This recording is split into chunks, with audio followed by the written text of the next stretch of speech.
স্বর্ণশিল্পীদের নিয়ে আজ নিরাপত্তা সংক্রান্ত বৈঠক অনুষ্ঠিত হয় মন্তেশ্বর থানায়। মন্তেশ্বর থানার আইসি বিপ্লব কুমার পতির উদ্যোগে মন্তেশ্বর ব্লকের 65 জন স্বর্ণশিল্পী সহ থানার সমস্ত আধিকারিকদের নিয়ে একটি বৈঠক অনুষ্ঠিত হয়। আর এই দোকানের ভেতরে সামনে সিসিটিভি ক্যামেরা, দোকানের আসা কোনো ব্যক্তিকে সন্দেহজনক মনে হলে তা দ্রুত পুলিশকে জানানো বা অজ্ঞাত পরিচিত কোনো ব্যক্তির কাছ থেকে পুরনো অলংকার না কেনা, অবৈধ গয়না কেনাবেচায় জড়িত না থাকার সহ বিভিন্ন বিষয় নিয়ে এই স্বর্ণশিল্পীদের সতর্কতা করা হলো বলে জানা যায়।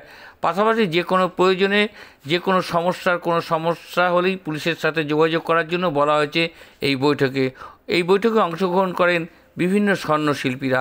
24 ঘন্টা ইন্ডিয়া টিভির প্রতিনিধি পূর্ব বর্ধমান থেকে জ্যোতির্ময় মণ্ডলের বিশেষ প্রতিবেদন।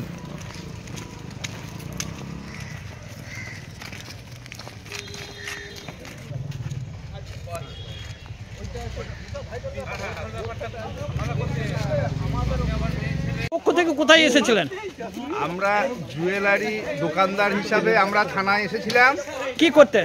আমাদের নিজেদের প্রোটেকশনের জন্যে থানায় আলোচনা হলো। আইসি সাহেব আমাদের বিস্তারিত সব জানালেন কিভাবে আমাদের যাওয়া আসা করা বা দোকানের কিভাবে আমরা থাকবো বা সেই ব্যবস্থা কিভাবে আমরা নেব, নিজেদের সমস্ত কিছু উনি আলোচনা করে আমাদের জানালেন। কতজন ব্যবসায়ীরা এসেছিলেন স্বর্ণ ব্যবসায়ী?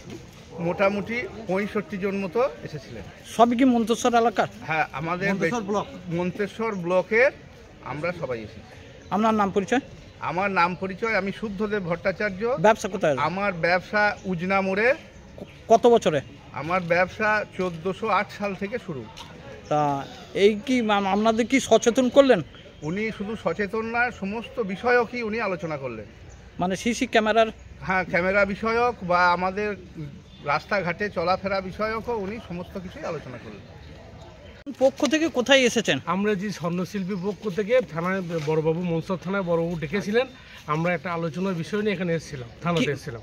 কি ব্যাপারে বৈঠক হলো আপনাদের? কী ব্যাপারে বৈঠক হলো, বড়বাবু আমাদের একটুখানি সতর্ক করে দিল। চারিদিকে যেভাবে মানে চোরের উপদ্রব বেড়েছে আর কি, যে হয়তো আমরা দোকান বন্ধ করে ব্যাগ নিয়ে যাচ্ছি মোটরসাইকেলে, কারোর ব্যবসার থেকে দোকান বাড়িটা অনেক দূর, গাড়ি নিয়ে যাচ্ছি, গাড়িতে হয়তো দেখা যায় যে 4 জন দুষ্কৃতী এসে ব্যাগটাকে হয়তো ছিনতাই করে নিচ্ছে। এইগুলো অ্যালার্ট করার জন্য বা দোকানে সিসি ক্যামেরা বসানোর জন্য বা আর ওর সঙ্গে যা বিজ্ঞান যেভাবে উন্নতি পথে সেইভাবে আমাদের বলছে যে আরও তোমরা মানে এইটাকে সিসি থেকেও যেসব যে মোবাইলে তুমি নোট করতে পারবে বা দোকানে বসে বাড়িতে বসেও তুমি দোকানে কি হচ্ছে না হচ্ছে এইগুলো অ্যালার্ট করার জন্য বা এইসব জিনিসপত্র লাগাবার জন্য বড়বাবু আমাদেরকে সতর্ক করে দিল। সচেতনতার ভাব দেখা।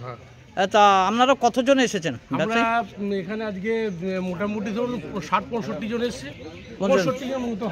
তা সবাই কি স্বর্ণ ব্যবসায়ী? সব স্বর্ণ ব্যবসায়ী। কোন কোন এলাকায় আছে? এটা হচ্ছে মন্তেশ্বর ব্লকে। আমাদের মন্তেশ্বর পুরো ব্লকটাতেই আছে, মন্তেশ্বর থানা পুরো ব্লকটা। তা আপনার নাম? আমার নাম হচ্ছে সনাতন ধারা। আপনার ব্যবসা? মালডাঙ্গা বাজারে। মালডাঙ্গা বাজারে। কত বছরের ব্যবসা? আমাদের প্রায় আমরা 40-45 বছরের ব্যবসা, স্বর্ণ ব্যবসায়ী। হ্যাঁ। আপনারা দেখছেন 24 ঘন্টা ইন্ডিয়া টিভি, সর্বদা সবার পাশে সবার মাঝে। আজ এ পর্যন্ত।